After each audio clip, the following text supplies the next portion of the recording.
Need to organize or update your contacts? Let's learn how to edit them on your iPhone for accuracy and convenience. Hi, I'm Suyuk from Online Help Guide, and in this video I will show you how to edit contacts on your iPhone. So let's get started. First, open the Contacts app. Find and tap on the contact that you want to edit.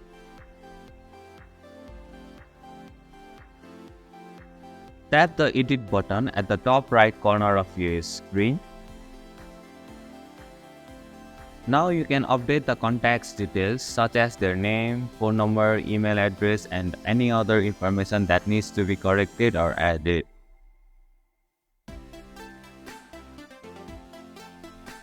Once you have made the necessary edits, tap on the Done button at the top right corner of your screen to save the changes. Your contacts information is now updated and saved on your iPhone. And this is how you can edit contacts on iPhone. Thank you for watching Online Help Guide. Hope this video was helpful. If it was, then hit the like button and comment down if you have any questions or feedback. Also, if you are new to our channel, please subscribe and hit the bell icon so that you don't miss our upcoming videos.